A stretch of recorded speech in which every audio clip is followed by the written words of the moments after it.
Welcome to the Kickstart My Franchise podcast. I'm your host, Tim Michaels.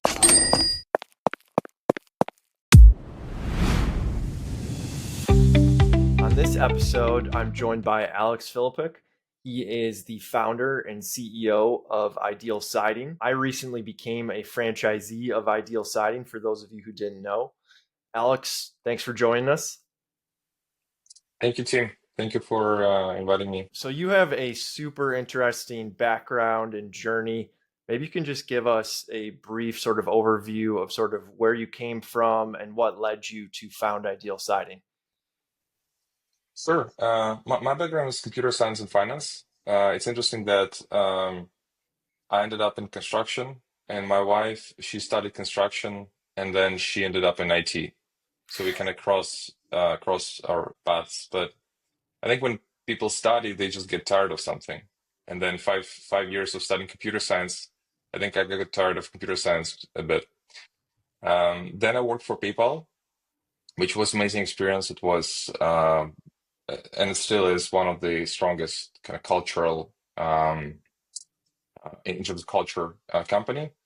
And it took me about a year to realize that I don't want to be in corporate world.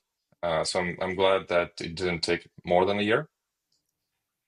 And then I started building businesses. I moved to Canada. My first business in Canada was a translation agency because I saw a big discrepancy between what people pay for different languages. Then I built a marketing agency, construction company, publishing company. And once we sold our publishing company, I was looking for a new opportunity. And I thought, well, we already have more leads for siding than anyone else in the industry. We know exactly why companies grow, why they go bankrupt, why what happens at what stage. And I developed a business model that I thought would work well. And I went to talk to the clients that was selling leads, other people in the industry, and said, "Hey, what do you think? Would this work?" And pretty much everyone said, "Yeah, it actually might work." So we started testing it. I actually didn't want to do franchise. I just wanted 50 siding companies. I thought my goal was because our first siding company went to a million very fast, and I thought, well, I'll just be building those $1 million companies. It's not a massive operations. It's pretty simple, but I can just build 50 of them because I have leads. I know how to do it. So that was my original plan. 50 million a year, 50 locations. That's it. But then I talked to Brian Scudamore and asked why he does franchising versus owning a lot of stores himself. And he kind of convinced me that franchising is a better route. So we started franchising. But before we started franchising, we tested this model in 4 different markets. So I flew there, I started business, hired a team, started winning jobs, learned what works, what doesn't, what's different. And then once we had one large market, one small market, one market that is all brick, that people thought that there's no siding, and then one market that was economically devastated. People were just losing jobs left and right. And once we tried it in those 4 markets and it worked, we was like, okay, now we're ready to franchise. So this is how we got to where we are. Right now we have 83 locations, most of them 3/4 in the United States and one quarter in Canada. In the original locations, those were up in Canada. Is that correct? Yeah. Our first location was in Vancouver. What we didn't know is that Vancouver is the most competitive market in North America. That was surprising because it's not a large market, but there are not enough offices and jobs in Vancouver. So a lot of people actually do start business, and just per capita in terms of siding companies, they're just when we started, there was about 250 siding companies, and we were just one of the 250 companies. And I think other markets were easier than Vancouver. So once we were successful in Vancouver, it was actually easier to develop other markets. Yeah, that's fantastic. So for somebody who's, just hearing about Ideal Siding for the first time, how would you describe sort of what the opportunity is in like one or two sentences? Um, it's it's something that you serve people by um, renovating their homes, and you're renovating the part that is very visible. That's a curb appeal. So it's an opportunity to serve people through upgrading, updating their exterior of their homes, helping them managing construction crews, managing construction projects. So that's more or less what it is in a nutshell. Got it. Got it. And when you created this company, you were very intentional about making the focus be siding. There's a lot of other companies that you see in the market where they do a bunch of different things. It's roofing, gutters, windows, and they just sort of package it all together. Why did you decide to focus just on siding? Yeah, great question. We actually, when we started doing siding, people were asking us, "Hey, can you do also windows for us? Can you also do roof for us? Can you do deck? Can you do our gutters? Can you do this or that?" We were kind of joking that we will groom your dog as well. We were just taking anything that we could get. And initially, I'll give you an example with Windows because it's kind of the easiest one. The average cost to buy a window is about $350. Average cost to install it is about 150. So average window replaced is $500. And of course it depends on you know type of the window so on so forth, but that's the number. We were pricing at 1,000, so we thought, well, we have 100% markup, 50% margin, great. But every time we will do a window project, there will be one window that is wrong size, wrong type, something will be not there, or we will take the the old window out, and there will be some surprise that we will need to fix to put a new window. There was always something. And when we calculated our margin at the end, it was always lower than siding. So we had our price for siding with our calculations and what we want to achieve, and it was lower than 100% markup, but we were very accurate in terms of getting our margin in siding. And then on everything else, we were making mistakes. And we realized that in order to do windows properly, we need to have a separate salesperson, separate operations person, separate general manager. But Windows is a significantly more competitive space. So you need just to bring bigger operations to be competitive and to be successful there. And it took us about a year to realize that if we focus just on siding, we can control risks better. We can get higher margin, surprisingly, and our average check went up. I'll give you an example.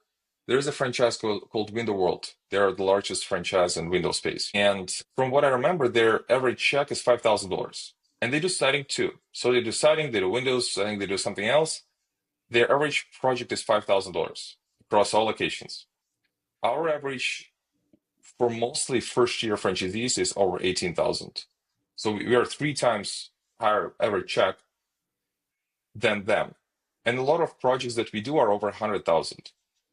So by focusing just on siding, we were able to manage margins much better. That's the first conclusion kind of that we did. The second conclusion is that we started bidding on jobs that other companies would not do. So I'll give you an example. The largest renovation company, Power Home Remodeling, they do only vinyl siding. They don't do hardy siding. Mm-hmm. They don't do hard or metal or engineered wood. They don't do that because you need different tools, you need different crews to do that. It's more headache in terms of operations.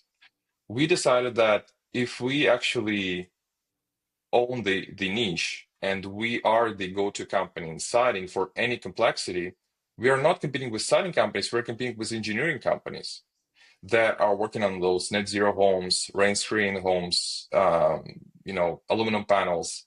And those companies have significantly higher overhead than local renovation companies. Mm-hmm. So by going after more complex jobs, we increase our average check dramatically.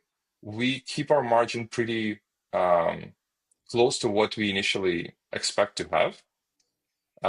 And The third part, which is kind of more of a future proof for us, is I was talking to a lot of smart people in the industry, and I was asking the same question: do you think we should start doing everything, or do you think we should focus on one? And the question people are asking me is, what do you want to achieve? And I said, well, I want to achieve scale where we have, 300-400 locations. Everything is working well. All franchisees are business owners. They don't have to work in a business. They can actually build a team that works for them once they build up their business. And pretty much everyone told me that then you need to keep it very simple. And I said, well, what do you mean? It's like, well, if you start adding a lot of stuff, when you have a strong operator, he will be able to handle it. But once you start hiring thousands of people in sales and operations and management, you cannot expect that they will be able to handle very complex projects of something that general contractor will normally handle. And that's how the third point is that the only way to build a strong multi-unit, multi-city operations is by specializing just in one thing. I have stores in 5 locations, at which I don't participate in operations, and I know for a fact that every time we take something extra to siding, oh, we'll just do a couple of windows, we'll just do a favor, oh, we'll just do I don't know, pergola or something that is not our main scope of work. There's a very high chance we will be breaking even or losing money on that piece. Mhm. And I just see, people in sales and operations making mistakes because every project is unique. But once you add complexity on every unique project, it starts breaking. Even if you have proper checklists and everything in place, it still starts breaking. So there are 3 very good reasons why we want to stay a siding company. And if you launch other brand, it will be separate brand, separate team, um, focusing on different niche. And I think that's a super interesting approach because, in my role as a broker, when I'm looking at all these other franchises, particularly, within home services, a lot of the brands sort of pitch the exact opposite way, where it's like, oh, look at us. We do these 15 different services. And the messaging gets a little bit watered down. There is no focus. And I do think it creates a lot of operational issues that you alluded to. So definitely super interesting for people out there, I'll, I'll give you who I'll give you just a couple of examples. One of my favorite companies, California Closet, and I came to them and said, "Do you do kitchens? Like, can you do this? Can you do that? Can you do custom millwork for me?" And they, no, we cannot do this. We cannot do that. It's like, you're losing me as a client, right? And then I look deeper into their numbers. They have the valuation of the company is about 3 billion. They are dominating the cabinet space. Like other franchise systems are quite far behind in terms of valuation, not in terms of number of locations or anything, but in terms of valuation, in terms of brand. And I looked at Sora Pro. They only do painting. They don't do epoxy flooring. They could do it. They don't do handyman work. They could do it. They can combine a lot of things. But when you start looking at brands that are successful for longer than 5 years, because in the first 5 years, it's very hard to say who's successful, who's not, because they might collapse after 5 years. But if you look at those companies that are $1 billion plus, they all specialize in something. yeah, yeah, absolutely. Makes a lot of sense. Um, so for people who are out there who are, basically considering franchises, there's, the number always is 4,000 out there in the US. Why should they give a serious look to Ideal Siding? If they find a better option, they need to send it to me, and I'll send them $100 gift card to Amazon. Because I will take this model and I'll study it and I'll have something that we can improve in our business. Because I'm studying all those brands that come to the market, that be on the market. My hobby is to read FDDs. Like, I have a weird hobby, and prospectuses for public company. So I read it like a book. It tells me a story. It just I know where what to look at and how and analyze it and so on and so forth. I don't see any better options in the market. Like there is one phenomenal company called Orkin Pest Control. They're owned by Rollings. It's a 24 or $20 billion company. It's probably the most valuable brand in home service franchise. I'm not aware of any other brand that is valued more than 20 billion as a franchise in home services. They Mhm. are.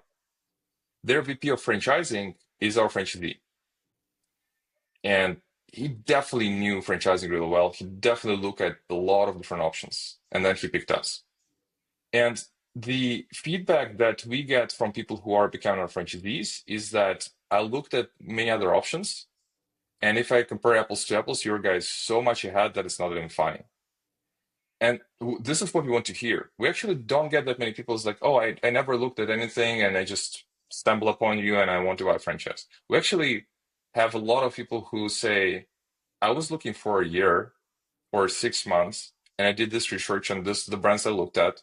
And this is why I didn't go with them. This is why, I like this, I don't like that. And based on all my research, I want to work with you. This is our preferred candidate because in this case, they will have much less regret later on. Because when people start business, it's so much more difficult than expected initially that they start having second thoughts and regrets. That's normal. That happens after the excitement phase. First you have excitement, and then it kind of settles, and it's like, oh, what did I do? How can I go back? How can I undo this? And it doesn't matter what business they start. Doesn't matter if it's a franchise. Like it's just normal emotional state. But when people did this research and they picked us, there's very, very small chance that they will come back to us and say, well, I thought it'll be easier because they looked at many other brands. They know that if they went with another brand, it will be probably worse. So yeah, if you look apples to apples in terms of initial investment, in terms of our I-219 earnings, and in terms of support that we bring, I'm not aware of any brand that is better. And if there is one, I would like to take some of the pieces that they are good at and see if we can learn from it. Yeah, and just to tack on to sort of some of the points you raised there. So, as far as like why I decided to become a franchisee of Ideal Siding when I have all these, options that I constantly see come across my screen. First, I became aware of Ideal Siding because I had a couple of clients that I basically lost out because I showed them other options. And they kept saying, "Oh no, there's this one called Ideal Siding. And I just don't think anything you showed me is quite as interesting." So I was like, okay, I better check this out. So I reached out to you guys, started doing my own research, and I was like, okay, this is pretty interesting. It's low cost. You guys keep it very, very lean out of the gate. So I don't have to get a different vehicle. I didn't even have to wrap that vehicle if I didn't want to. So my main costs were basically the franchise fee, a couple $1,000s for training to fly out there to Vancouver. Then I had some insurance. And then from there on, it's really just marketing. So you kept the cost down.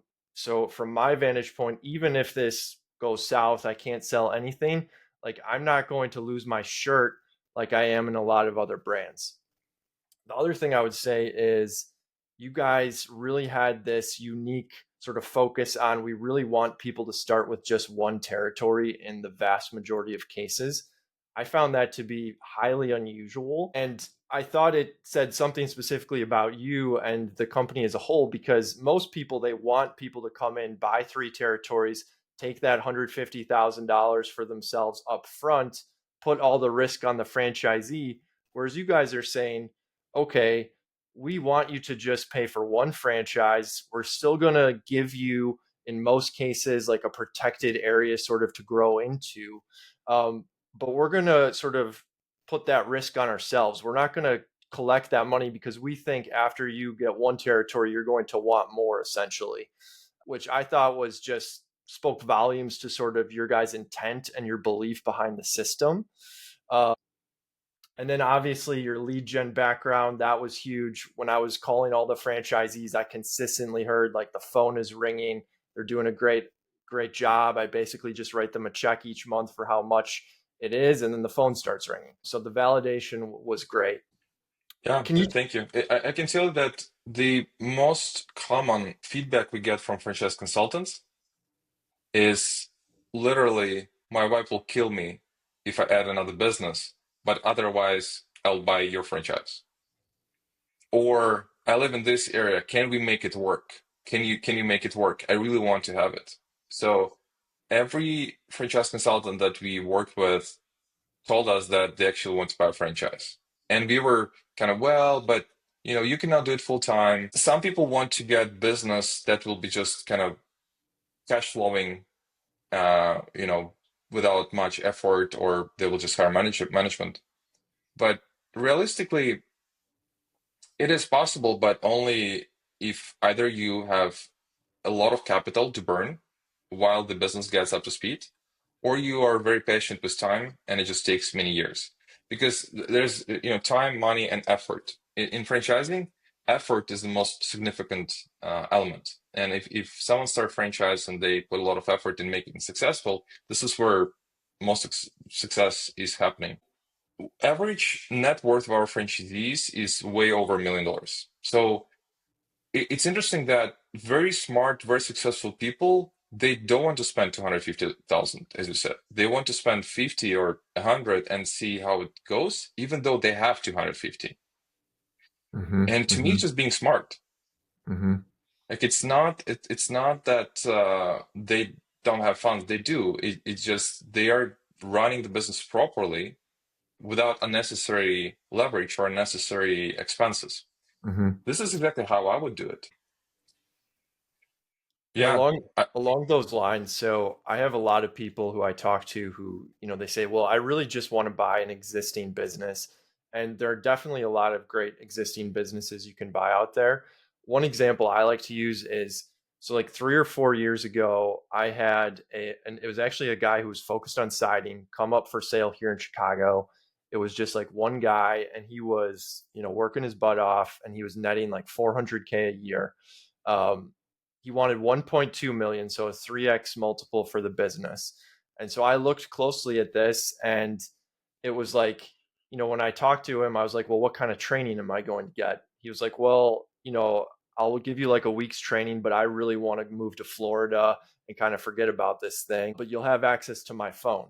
And so it was like, okay, so I'm going to pay 1.2 million for basically, no training, not really knowing what I'm doing. And then the odds of me being able to produce that 400,000 net that first year, um, very low in my opinion. And even if I could, like, was the risk reward worth it? Um, so I think it's kind of a no brainer when you compare that to like the opportunity to build a business for like 100,000 or less from just a risk reward standpoint. Also, just the training, like I'm constantly using Telegram to, DM different people from your team, including yourself. So there's just always somebody there to support me. And it just makes a lot more sense from a risk reward standpoint. Yeah, I think you're right. A lot of people are looking to buy existing businesses, and it's a great way to get into entrepreneurship. But they are either very expensive, overpriced, or they're quite problematic. And I look at it as you build a house. So you buy an old house, you need to renovate it, right? Up to your liking, up to your standards. Versus you just demolish it and build brand new home. If the renovation is significant, sometimes it's cheaper to just build from scratch. In our case, building from scratch is significantly lower cost and I would say less stress because this 1.2 million that you mentioned, you're getting SB loan, you're putting your house as the collateral, you're going back to your wife and saying, hey, if I fail, they will take our house. Now Yeah. she's worried, you are worried, and you need to perform really well in this business to pay off this loan, to to get it. And if you work really, really hard, you might be able to pay off this loan before Yeah. taking any profits out of business. That's why franchising is good, because you get a lot of things that existing businesses selling, uh, If on not the better. brand, on position. Yeah, in many cases better. You get a fraction of price, but you start from scratch. You build from 0 to 1. And this building 0 to 1, I think this is where you learn to be entrepreneur. I think going from 1 million to 5 million, you're learning how to be a great manager. But 0 to 1, this is where you're learning how to be entrepreneur. And a lot Mhm. of people who buy franchise, they want to either do another business that they already had, another business before, or they want to learn how to be entrepreneur. And this is a perfect way to do that. I know that you guys have obviously scaled quite quickly here. Sometimes for certain franchise brands, that's a negative thing. How have you guys really tried to ensure sort of consistency and quality as you've scaled and that there's adequate support for the franchisees? We kept our launches at 2 to maximum 3 locations per month. And we have over 20 people in our head office to support franchisees. And this is what we knew that we will do very, very comfortably, supporting existing franchisees and onboarding new ones. When we do training, it's 2 or 3 franchisees in a room. We don't do, classrooms for like 20 people, there are presentations. We also do everything that can be done online, you do before the training that you do in Vancouver. In Vancouver, it's mostly hands-on, and they're asking you questions and they're doing exercises for you to practice. But what we do is not typical. Typically, people just get into a big room with, companies just rent hotel meeting room, and they'll just put 20, 40 people, they train at the same time, and it's like, hey, here's the operating manual. Good luck. So, I mean, there are different approaches, different companies. Um, I was always when I was looking at financial franchisor, I was looking at do their royalties are higher than their franchise fees. I was always looking at that. If their royalties were very small part of their revenue, to me, it's a huge red flag. If they build the whole business on franchise fee, this is one-time revenue. So they have to sell franchises to actually not to go bankrupt. Mm-hmm. Um, so that was interesting to see. And the good thing about franchising, all of this is public information. You can just find FDDs of pretty much any company, and then you look at their revenue structure, and then see what happens if they stop selling franchises tomorrow. If they stop selling franchises tomorrow, will it affect their operations? Mm-hmm.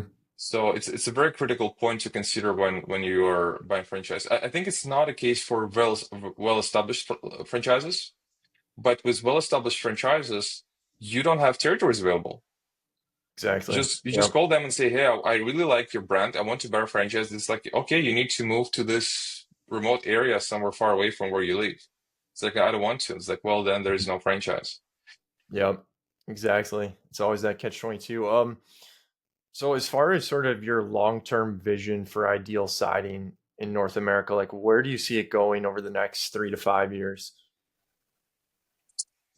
We want to become Pro siding or California Closets of siding. That's our goal, is to build such a great experience with homeowners in locations that we have, that it will be just propelling itself further. We are starting adding a lot of multi-unit renovation projects as well. The largest one that we won in Canada is 4.5 million, a retirement community. So we want to have more of those. We are building up commercial kind of support team to help with those projects that are a 250,000 up. There are a lot of opportunities that we see. The more I'm in this business, the more opportunities I see that I didn't know even exist before. So in 3 to 5 years, we will probably max out in terms of franchisees that we accept. I don't think we'll have any available locations in 3 to 5 years. Um, and we will just keep working on improving unit economics of every franchisee, helping them to get into those bigger projects, helping them to build proper teams, for them to actually have a business and not being self-employed. And that will be our focus. So this period of selling franchises for us is actually a short period. Like the, we are a siding company. First of all, we are not franchise company. We probably are not very good at franchising, but we're good at siding. We're good at marketing. We're good at siding. We are good at building relationships. But we know that this franchising part of like development, selling new locations, it will stop in, probably 2 3 years. And we are not even counting on it. Like we count on how do we build more locations. I told my wife I'm not getting a new business, but actually planning my sixth location with Ideal Siding. Nice. So But how she does would that like, work when you open a new location? Like how does that work? Because I assume you're not moving to six different locations at a time. it's typically we have a partner there already. So I have two in Seattle. So we took one of our original founders of the first location. He's our franchisee in Canada, and we just got in the car with him and drove to Seattle, opened business, hired team, and launched it.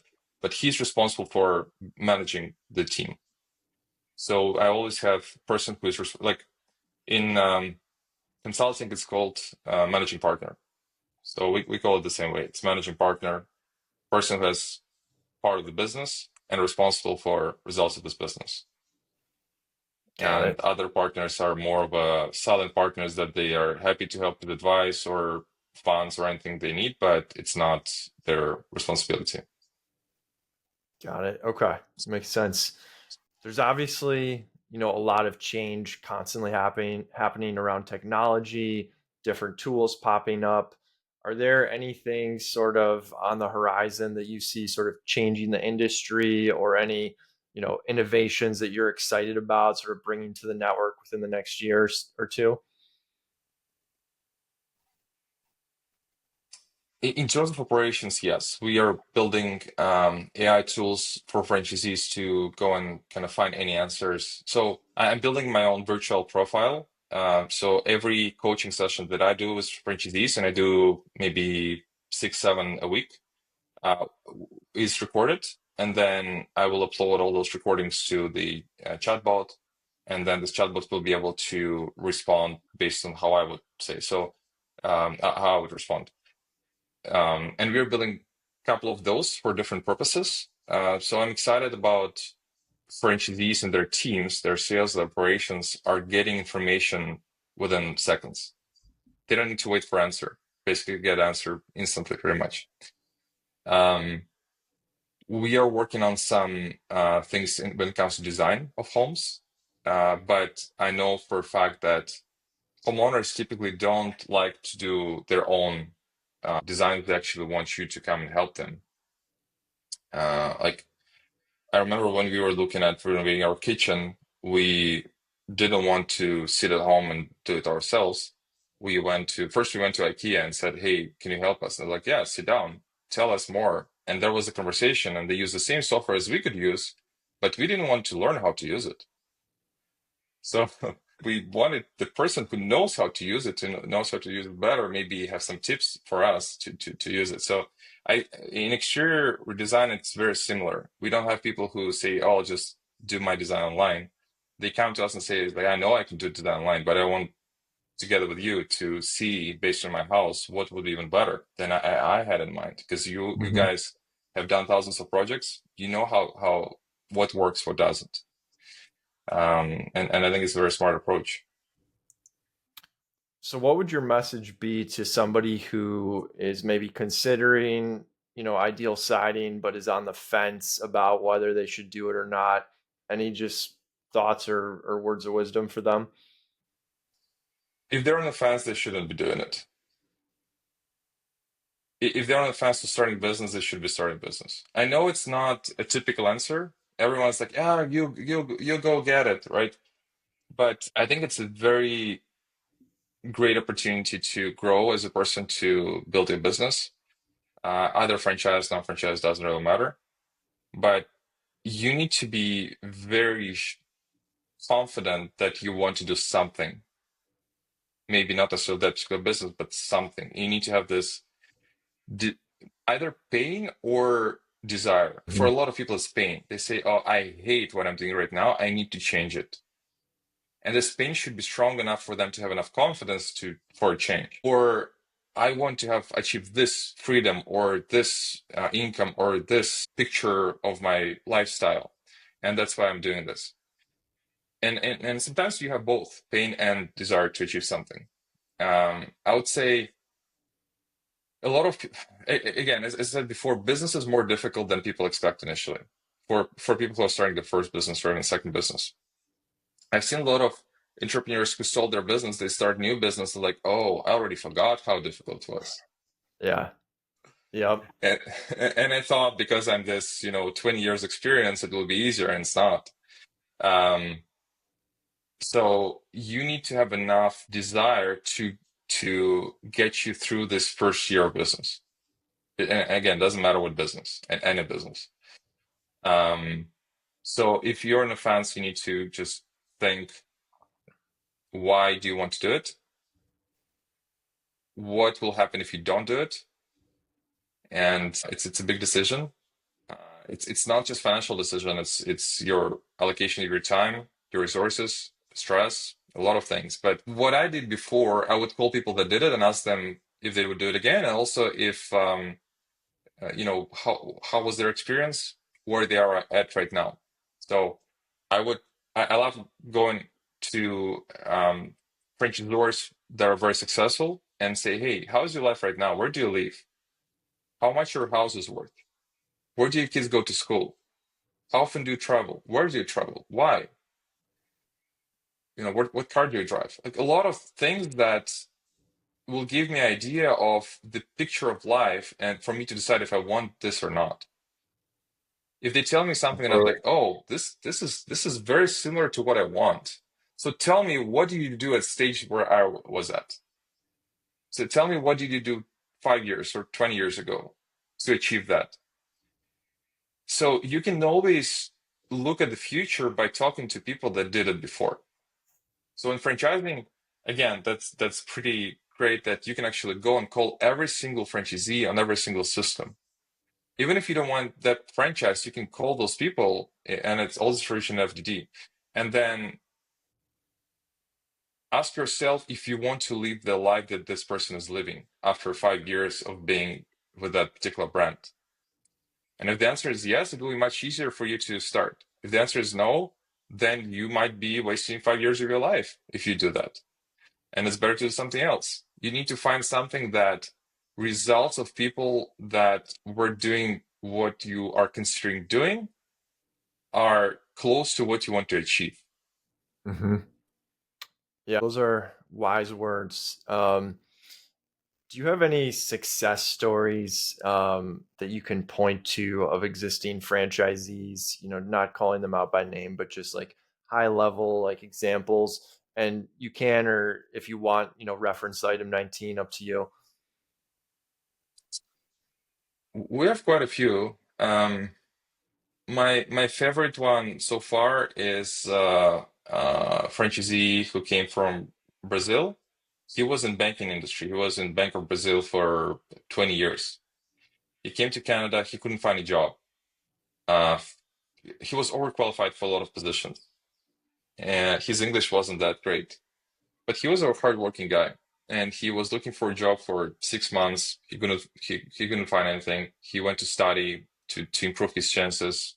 After that, he couldn't find a job again.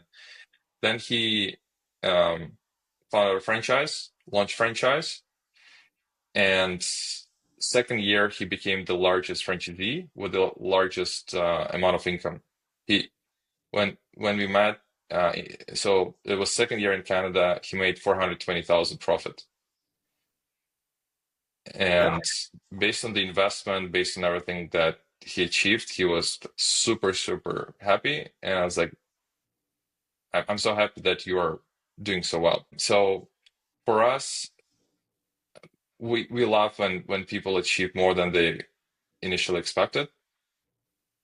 And we have quite a few of those stories. And I think in many cases it's not financial, it's also emotional, it's freedom, a lot of things that people get when they start running their business. But what I say doesn't happen the first 12 months. It's always happening after the first 12 months. People need to prepare for a very, very difficult 12 months. It's a lot of exciting, but a lot of hard work before they Hmm. surface and it gets better. Yeah. Makes sense. Makes a lot of sense. That's really all the questions I had. Is there anything else, you wanted to get across? Um, no,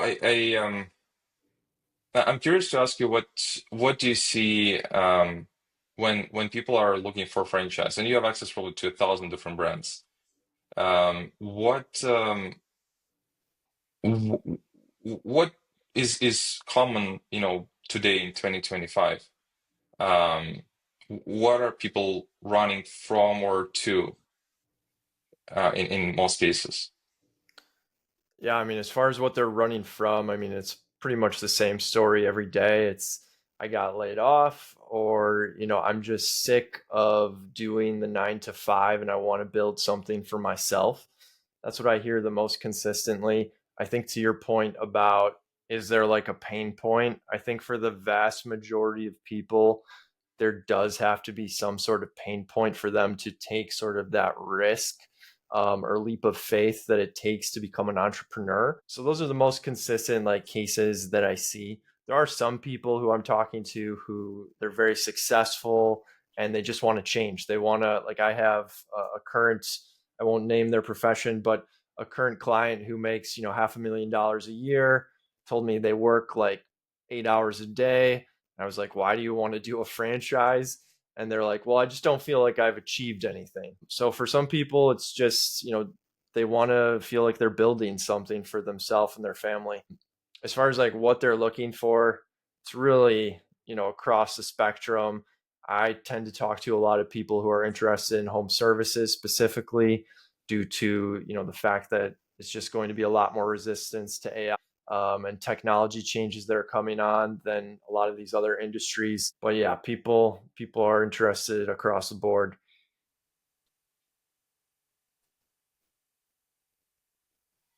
Well, I appreciated you picked Ideal Siding as your franchise because we were competing against hundreds of other brands, and we should do an interview in a year to see how your first year went and what did you achieve and what did change.